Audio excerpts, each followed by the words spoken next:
Okay. Here with Sarah Yule, we're doing the A2 demonstration. Okay, so the Ebony A2 is a stereo processor. You have a compressor and an EQ on here, as well as a tube stage which you can switch in or out. There's one set of controls for both channels. You don't have to worry about any abnormalities between the two stereo sides. So it's really, really easy to use. Obviously you can use it at, while you're tracking. You've got line inputs in there. You can put stereo feeds through. But I think it's really nice to put over the mix as like a mix bus compressor and EQ.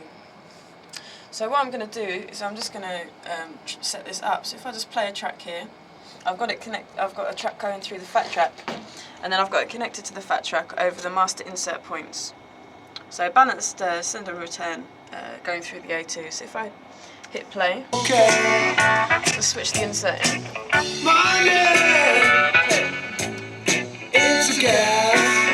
Just put the EQ in. What I'm going to do is I'm just going to do some sweeps and kind of get used to the EQ before I decide what settings I want to do.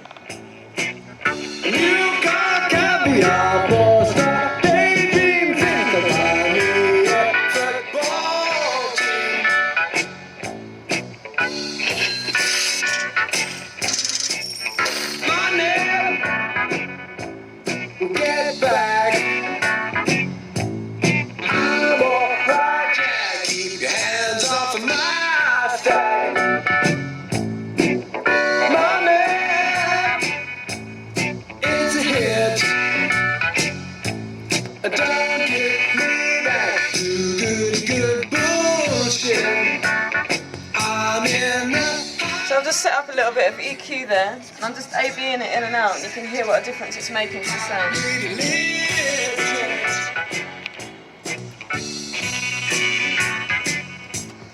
I'm going to set up the compressor now, so I'm going to leave the EQ out while I set up the compressor.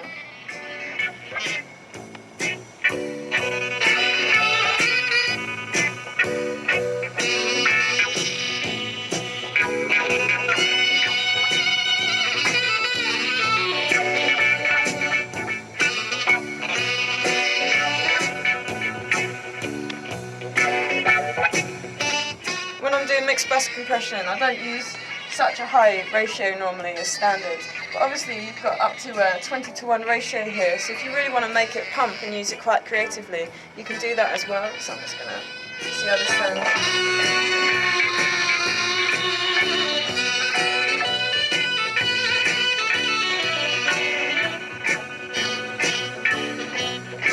Okay, so I'm happy with my compressor settings. It's just gently lifting it.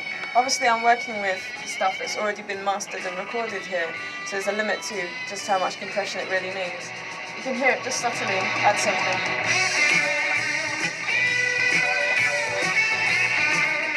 So what I'm going to do now is I'm going to switch in my EQ and my compression that I've set up.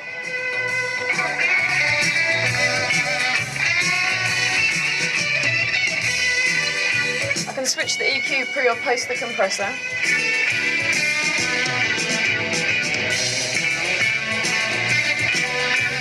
I think I prefer it post in this case. I've also got a tube stage here I can switch in and just control how much drive I want. So I turn it up, I can see that I'm really driving those tubes there. So let's see how that sounds.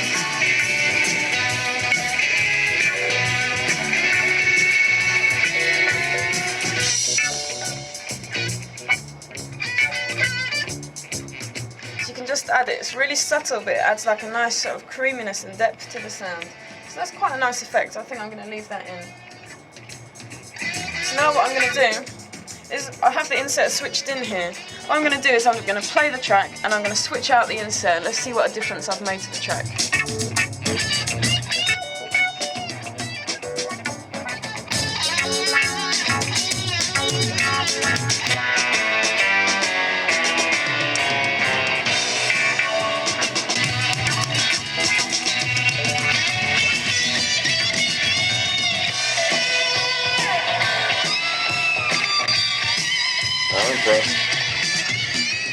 So there I've just taken one of the classic albums, Dark Side of the Moon, recorded at Abbey Road, mastered and undeniably a great sounding track.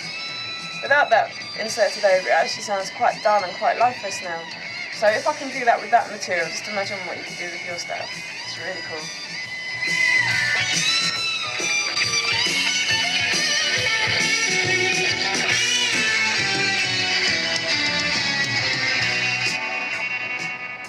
Thank you.